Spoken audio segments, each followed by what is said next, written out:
Hello दोस्तों, नमस्कार। आज हम आपको प्रीपोजिशन पार्ट 3 के बारे में बताने जा रहे हैं। पिछले वीडियो में हमने आपको पार्ट 1 पार्ट 2 के बारे में डिस्कस किया था। आज पार्ट 3 के बारे में हम बताएंगे। अगर इस वीडियो पे आप नए होंगे तो सबसे पहले पार्ट 1 और पार्ट 2 को देख लीजिएगा, उसके बाद ही पार्ट 3 को देखिए ताकि आपको समझने में पार्ट 3 में कोई प्रॉब्लम नहीं हुआ। चलिए दोस्तों, वीडियो शुरू करने से पहले मैं आपको यह बोलना चाहता हूँ कि अगर वीडियो अच्छा लगे तो शेयर करें, लाइक करें और सब्सक्राइब करना ना भूलें। चलिए दोस्तों, प्रीपोजिशन का यूजेस सीखते हैं। पहला यूजेस दोस्तों है इन। इन का प्रयोग हम चलिए सीखते हैं। इन का शाब्दिक अर्थ हिंदी में होता है। इसका देखिए अर्थ क्या है और यूजेज क्या है।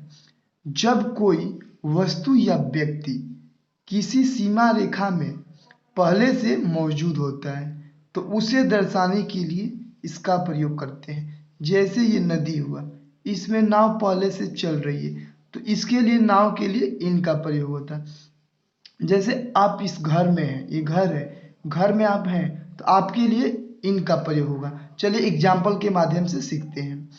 एग्जाम्पल है आई लाइव इन पटना। मैं पटना में रहता हूँ, तो यहाँ पर पटना के अंदर रहता हूँ, न कि किनारे या बाहर। तो अंदर के लिए इन का प्रीपोजिशन यूज होगा, तो ये पहला यूजेज होगा।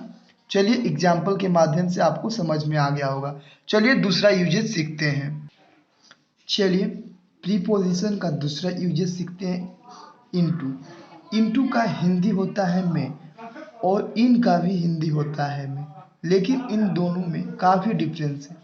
जब कोई किसी सीमा रेखा का उल्लंघन करते हुए बाहर से किसी सीमा में प्रवेश करता है तो उसे दर्शाने के लिए इसका प्रयोग करते हैं। जब कोई किसी सीमा रेखा का उल्लंघन करते हुए बाहर से किसी सीमा में प्रवेश करता है तो उसे दर्शाने के लिए इनटू का प्रयोग करते हैं। देखिए एग्जाम्पल के माध्यम से, ही जम्प्ड इनटू द पॉन्ड, मतलब वो कुआं में, तालाब में कूदा। मान चलिए तालाब है, यहाँ पर ये बच्चा है, कूदा, तो ये क्या है, इस सीमा है, इस सीमा में गया तो यहाँ पर इनटू का प्रयोग हुआ। और तालाब में ही है पहले से तो इन का प्रयोग हुआ। तो इन और इनटू का प्रयोग आप सीख गए होंगे। इन का प्रयोग पहले से किसी सीमा रेखा में है और इनटू का प्रयोग जैसे तालाब हुआ, इसमें बाहर से कोई प्रवेश किया, इनटू का प्रयोग करते हैं। चलिए एग्जाम्पल के माध्यम से आपको समझ में आ गया होगा। चलिए नेक्स्ट यूजेस सीखते हैं। तीसरा यूजेस दोस्तों है विथ। विथ का प्रयोग साथ के अर्थ में होता है। इसका यूजेस, जब कोई किसी कार्य जब कोई कार्य शरीर के किसी अंग या यंत्र तंत्र के सहारे की जाती है तो विथ का प्रयोग होता है। जैसे मतलब जब कोई कार्य शरीर के किसी अंग या यंत्र तंत्र के सहारे की जाती है तो विथ का प्रयोग होता है। एग्जाम्पल के माध्यम से समझने का कोशिश कीजिएगा। We write with a pen, मतलब हम लोग लिखते हैं एक पेन से। ये जो शरीर का तो अंग नहीं हुआ लेकिन एक यंत्र तंत्र है, इसके सहारे से हम लिखते हैं, इसके लिए विथ प्रीपोजिशन का प्रयोग होगा।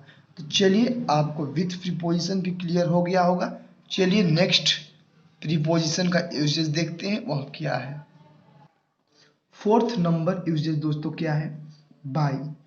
जब कोई कार्य मानव के द्वारा संपादित होता है तो इसका प्रयोग करते हैं। तो किसका, बाई का। जब कोई कार्य मानव के द्वारा संपादित होता है तो बाई का प्रयोग करते हैं। एग्जाम्पल के माध्यम से समझने का कोशिश कीजिएगा मित्रों। I am taught by a teacher, मैं टीचर के द्वारा, मैं एक शिक्षक के द्वारा पढ़ाया जाता हूँ। तो यहाँ पर बाई है, मुझे कोई मतलब पढ़ाना का कार्य जो है शिक्षक के द्वारा हो रहा है, यहाँ पर बाई प्रीपोजिशन का प्रयोग होगा। इसलिए इस एग्जाम्पल के माध्यम से आपको बाई प्रीपोजिशन क्लियर हो गया होगा। चलिए 5 नंबर प्रीपोजिशन देखते हैं क्या है। चलिए 5 नंबर जो प्रीपोजिशन है फ्रॉम है। फ्रॉम का अर्थ हिंदी होता है से। यह किसी से अलगाव दर्शाता है। कौन, तो फ्रॉम। देखिए ये जो एग्जाम्पल है, यह एयरफोर्स एग्जाम में आया था। स्मॉल पॉक्स, यह एक बीमारी है। स्मॉल पॉक्स हैज बीन एराडिकेटेड, एराडिकेटेड मैंने इसको उन्मूलन करना, अवमूलन करना, फ्रॉम इंडिया। मैंने स्मॉल पॉक्स जो बीमारी है, एराडिकेट मैंने उसको भगाया जा रहा है इंडिया से, मैंने इंडिया से स्मॉल पॉक्स का अलगाव दर्शा रहा है, इसलिए इसका फ्रॉम का प्रयोग हुआ। देखिए ऑप्शन दिया है इन, फ्रॉम, विद इन, आउट। यहाँ पर फ्रॉम प्रीपोजिशन का यूज होगा, इसलिए बी प्रीपोजिशन सही है। यह एग्जाम में आया हुआ प्रश्न है, इसलिए VVI फ्रॉम है। फ्रॉम जो है VVI है। तो चलिए अगला प्रीपोजिशन का यूज सीखते हैं। चलिए छठा प्रीपोजिशन क्या है देखते हैं, ऑन। ऑन काफी इंपॉर्टेंट प्रीपोजिशन है। यात्रा के वैसे साधन जो यात्री को खुले रूप से यात्रा करवाता है, ऑन लेता है। जो भी साधन हो यात्री को खुले रूप से यात्रा करवाता हो, प्रीपोजिशन ऑन लेता है। जैसे ऑन फुट, पैदल आप यात्रा कीजिएगा तो खुले रूप से कीजिएगा, हवा लगेगा, धूप लगेगा, ठंडी लगेगा। चाहे बैठ भी सकते हैं, उठ भी सकते हैं, तो आप खुले रूप से यात्रा करवें तो ऑन प्रिपरेशन। ऑन हॉर्स, गद्दा घोड़ा पे बैठ के आप यात्रा कीजिएगा तो घोड़ा के ऊपर बैठिएगा, हवा लगेगा, मतलब जो करना चाहते हैं वो भी कर सकते हैं। जैसे कार में आप यात्रा करें तो खुले रूप से यात्रा नहीं कर रहे हैं, इसलिए यात्रा के वैसे साधन जो यात्री को खुले रूप से यात्रा करवाता है, ऑन प्रीपोजिशन लेता है। चलिए 7th नंबर प्रीपोजिशन सीखते हैं क्या है। चलिए 7th नंबर जो प्रीपोजिशन है बाय है, इसका हम लोग यूज सीखते हैं। इसका भी प्रयोग यात्रा के संबंध में होता है। यात्रा के वैसे साधन जो यात्री को अपने सीमाओं में रखकर यात्रा करवाते हैं, बाय लेते हैं। यात्रा के वैसे साधन जो यात्री को अपने सीमाओं में रखकर यात्रा करवाते हैं, बाय लेते हैं। तो जैसे एग्जाम्पल पहला हुआ बाई कार। कार जो है, कार के अंदर आप रख के यात्रा करेंगे, कार जैसे जैसे जाएगी ऐसे आप जाएंगे, तो कार की सीमा में रहे कि नहीं रहे। ट्रेन जैसे जाएगी ऐसे जाएंगे, उसके डिब्बा में आप रहते हैं तो बाय। बस, एरोप्लेन आदि। बाय का प्रयोग आपको समझ में आ गया होगा। चलिए दूसरा प्रीपोजिशन हम इनके बारे में जानते हैं। इन प्रीपोजिशन के बारे में जानते हैं। इसका प्रयोग भी यात्रा के संबंध में होता है। तो चलिए इसका अर्थ समझते हैं। यदि उपरोक्त साधन यात्री के निजी हो तो उनमें इन का लगेगा। जैसे आपका बाइक हुआ, आई शिल गो इन माई ओन कार, आई शिल गो इन माई ओन बाइक। अगर यात्री का कोई भी सामान निजी है तो उसके लिए इन प्रीपोजिशन का प्रयोग है। ये काफ़ी महत्वपूर्ण प्रीपोजिशन है दोस्तों। अगर आपको एयरफोर्स, नेवी और एनडीए एग्जाम में से किसी एग्जाम को क्लियर करना है तो इन प्रीपोजिशन का अध्ययन आपको जरूर करना होगा। तो चलिए अगला प्रीपोजिशन देखते हैं क्या है। चलिए 9th नंबर प्रीपोजिशन का यूज सीखते हैं, बिसाइड। जब कोई किसी के बगल में होता है तब इसका प्रयोग करता है। जब कोई किसी के बगल में होता है तब इसका प्रयोग करते हैं, किसका, बिसाइड का। पायल केप्ट हर ड्रम, पायल रखी थी अपना ड्रम बिसाइड हर, वो अपने पास ही, अपने बगल में ही अपना ड्रम रखती थी।